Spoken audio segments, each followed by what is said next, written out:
Thinking he was just an old farmer, they sneaked into his land and killed his dog. What they didn't know was that the man they mocked used to be a Marine sniper, and now he's taking aim.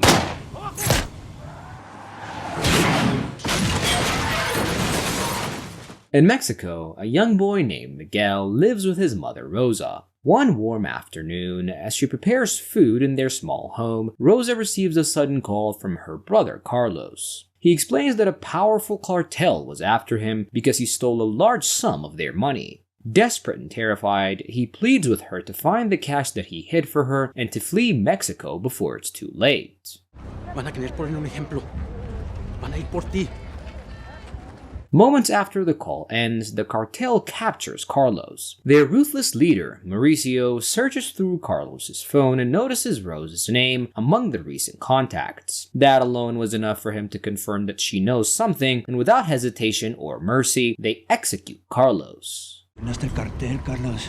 Va a chingar tu familia. Meanwhile, across the border in Arizona, a retired Marine named Jim spends his days working the dry land near the US-Mexico border. He keeps a close eye on his property and frequently alerts Border Patrol whenever he spots anyone crossing illegally. One day while tending to his cattle, Jim notices a small group of people sneaking across the desert and immediately reports it. Out of curiosity, he follows them from a distance and discovers one man left behind with a badly injured leg. The others, unable to carry him, have abandoned him to his fate. Jim radios the man's location to Border Patrol, then quietly returns home. Hanson here. Better send a medic out. Found one left behind. Over. Back at his ranch, Jim's problems continue to pile up. A bank representative reminds him of the payments he still owes. Since he hasn't paid in 6 months, the banker warns that his property will soon be put up for auction. Jim has been struggling financially ever since his wife's long illness drained his savings and left him buried in debt. Now the bank threatens to seize his home unless he can come up with the money, and Jim pleads for more time, explaining that he just needs a chance to get back on his feet. The man finally tells him that he has 90 days to figure something out, or they're gonna come and take away his home. I'm no deadbeat. I just need a little time to sort things out, get back on track. Later, Jim sets out to look for work, but the man at the employment office tells him the position isn't suited for someone his age. Still, he promises to try and find another job that might fit him better next month, and refusing to give up, Jim drives to a local cattle buyer, hoping to sell a few animals he still owns. The offer he receives is discouragingly low, barely enough to cover a fraction of his debt. Even selling everything wouldn't fix his situation, and exhausted and disheartened, Jim ends his long day at a nearby bar, hoping that a drink or two might ease the constant weight pressing on his mind.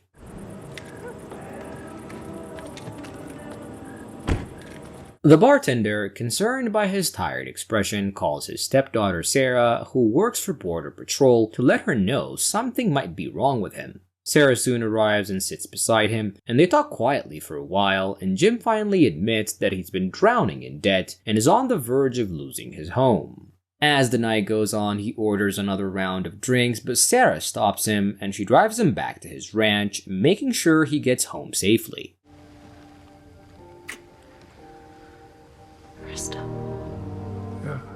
Meanwhile, Rosa and Miguel continue fleeing through the countryside. The next day, near the US-Mexico border, they find a narrow gap in the tall steel fence and try to slip through as the cartel closes in on them. Jim happens to be nearby when he notices the pair moving through the opening, and Rosa, desperate and terrified, pleads with him not to report them. Jim, uncertain but cautious, tells her to seek help from the Border Patrol and begins to make a call to report their location. In a while, several armed men led by Mauricio arrive, demanding that he hand the two over. Realizing the danger that they were in, Jim makes a quick decision to protect them instead. Gunfire breaks out almost immediately, and Jim manages to shoot one of the attackers and speeds away in his truck with Rosa and Miguel, while Mauricio and his men chase after them across the desert. During the chase, Mauricio climbs onto Jim's truck, but Jim manages to throw him off before he can take control. When Mauricio discovers that the man Jim shot was his own brother, his rage grows even stronger. The mission stops being about recovering the stolen money at this point and becomes something personal. Now Mauricio's goal is not only to find Miguel, but also to take revenge for his brother's death. Tu hermano está muerto. As they flee, Jim realizes that Rosa had been hit by a bullet. She was badly wounded, her breathing uneven and her voice weak. With her remaining strength, she hands Jim a small folded note, an address in Chicago, explaining that it belongs to her relatives. She begs him to take Miguel there and warns that if the cartel finds the boy, they will kill him. And moments later, she passes away. Later, police and paramedics arrive at the scene. Sarah, now aware of what happened, tells Jim that Miguel will stay at the station overnight and be placed in foster care the following day. The next morning, Jim wakes up in his truck near the border checkpoint with his dog Jackson lying beside him. He notices a familiar vehicle parked nearby, the same one the cartel used the previous day.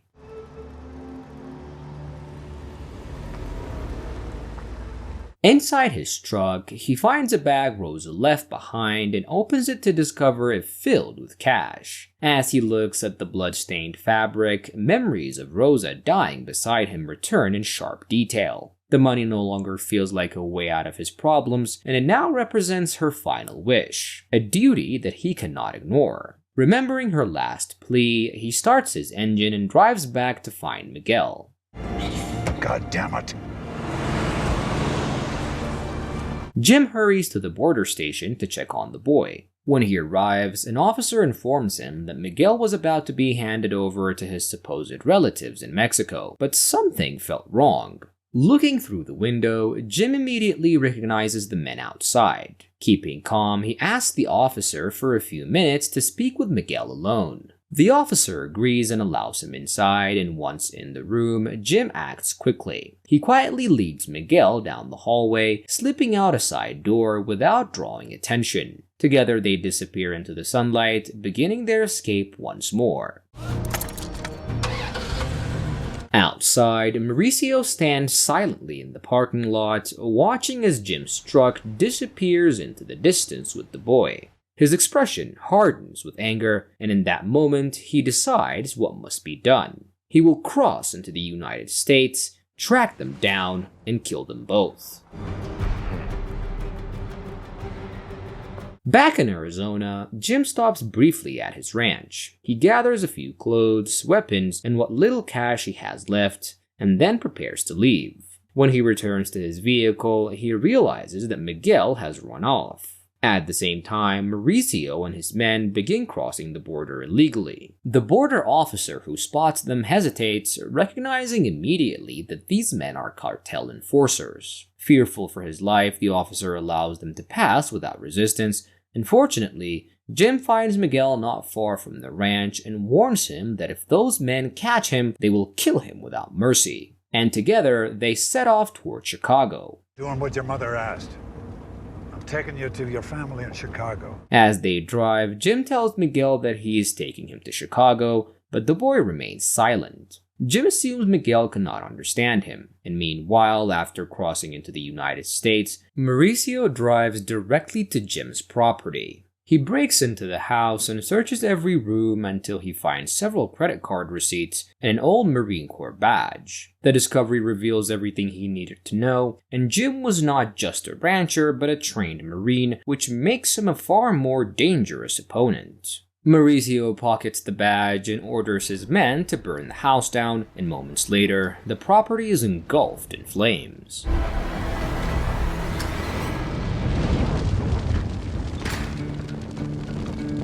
Jim stops at a gas station to refuel and buys a paper map to help navigate toward Chicago. Using the credit card receipts, Mauricio begins coordinating with cartel members already working inside the United States, and Jim later calls Sarah and learns that his ranch had been destroyed by the cartel. We sent agents up to your house. It was burned to the ground. Furious, he argues out loud in the car until Miguel quietly responds in English. Jim was surprised, realizing that the boy understood him all along. Miguel admits that he doesn't want to be there, and Jim tells him that he's doing what is best and explains that they are heading to his family in Chicago. I don't even want to be in your stupid country.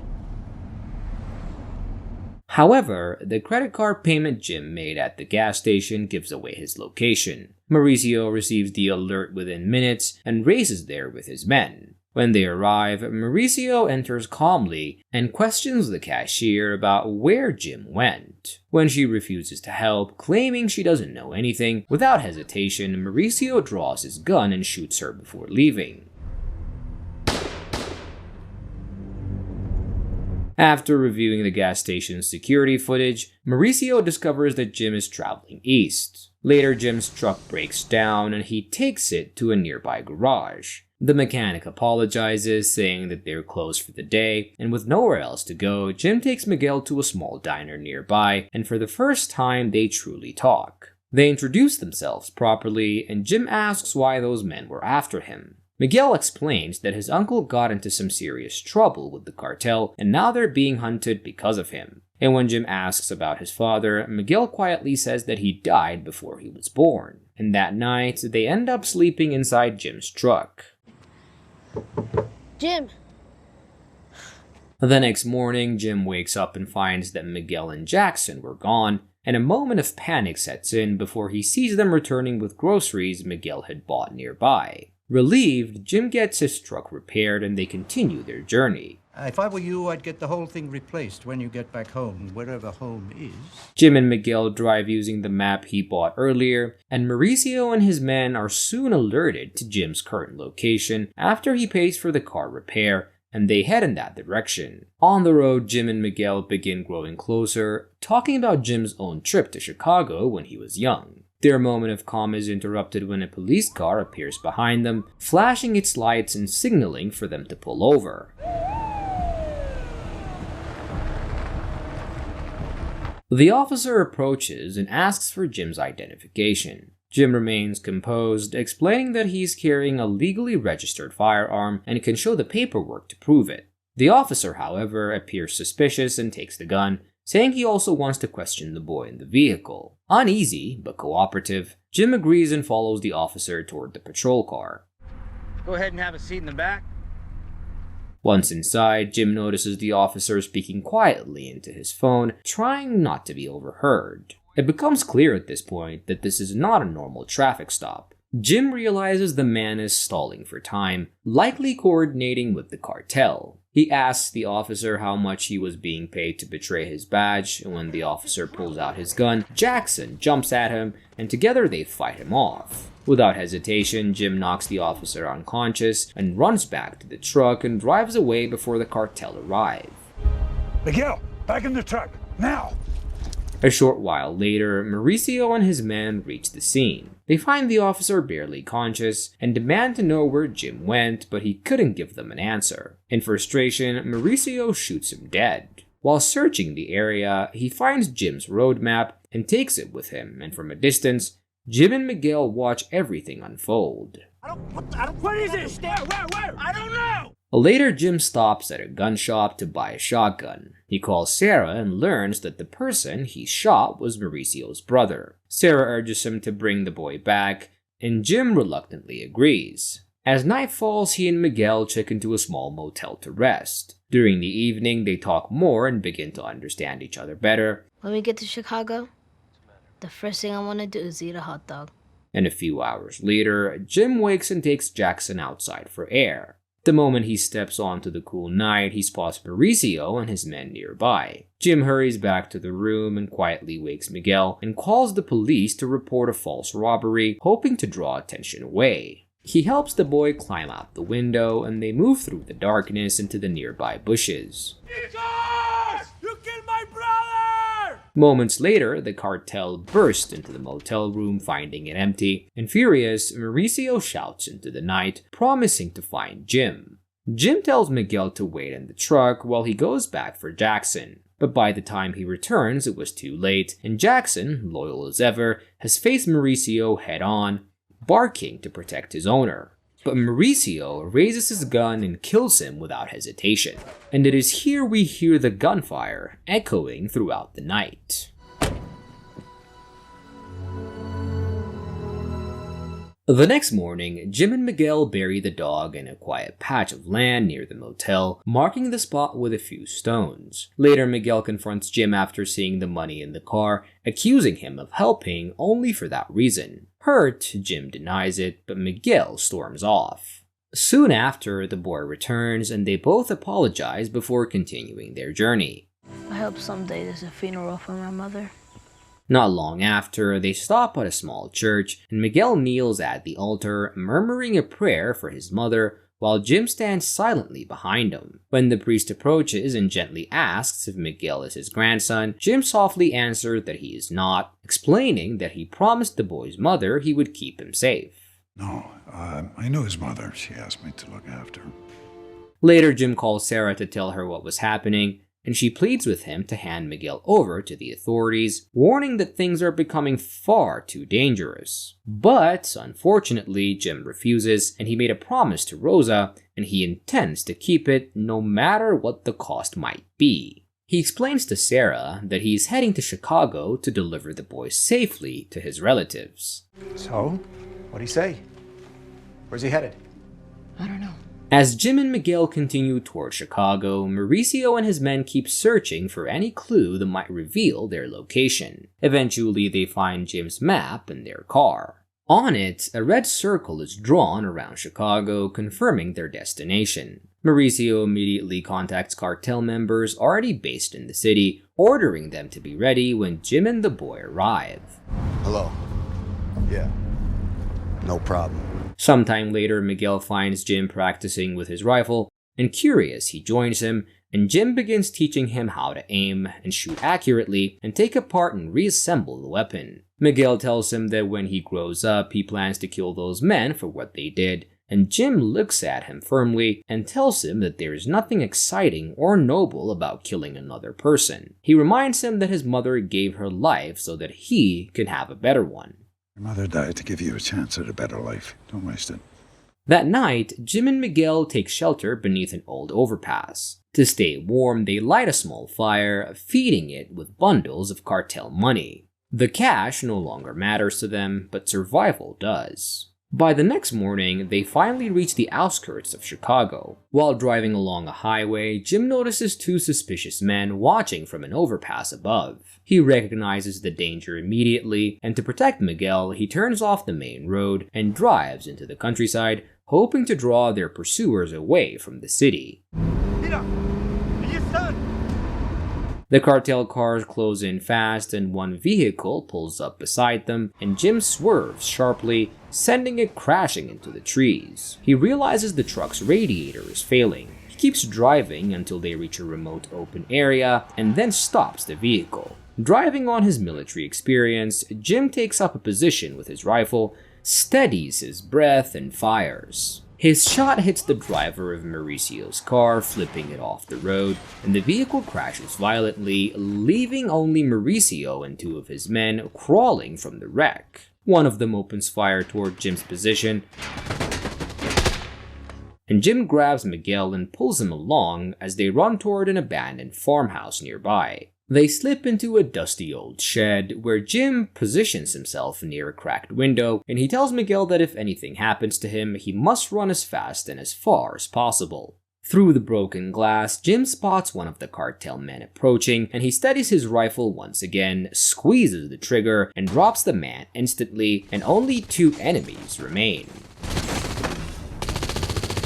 Acting quickly, Jim tells Miguel to stay inside and fire into the air to draw their attention. As the sound of gunfire echoes across the field, Jim moves quietly around to the side of the building. The distraction works, and when one of the other men step out into the open, Jim steadies his aim and takes the shot, killing him instantly. And now, only the leader, Mauricio, remains. Moments later, Mauricio breaks into the shed and grabs Miguel, pressing a gun to the boy's head. He orders Jim to drop his weapon. Jim slowly lowers it, keeping his eyes locked on Mauricio. Then Mauricio shoves the gun into Miguel's trembling hands and orders him to pull the trigger, telling him that he is going to become a soldier like them and kill his first man today. But Miguel, remembering how Jim had showed him to take a gun apart, quickly removes the bullets without Mauricio noticing. Yo, he's gonna kill his first man today. Miguel. When he pulls the trigger, the weapon only clicks, and realizing what happened, Mauricio tries to reassemble it. But in that single moment of distraction, it gives Jim the opening that he needed, and he lunges forward and tackles Mauricio, and the two men fight violently, trading punches and grappling across the floor. During this struggle, Miguel grabs the gun and points it at Mauricio. The man does not plead or beg, and instead, he dares the boy to shoot him. Jim sees the anger and pain building in Miguel's eyes and steps in, telling him not to listen, and that he should never live with that burden. Jim takes the gun from the boy and fires once, hitting Mauricio in the abdomen. Miguel, walk away. Walk away. Now. He then tells Miguel to step outside. As Jim raises his weapon again, Mauricio, bleeding and weakened, pulls something from his pocket. It is a Marine badge that he'd stolen from Jim's home. Jim takes it back and gives him a final choice: face him or end his own life. Mauricio makes his decision and turns the gun on himself. Now you have a choice.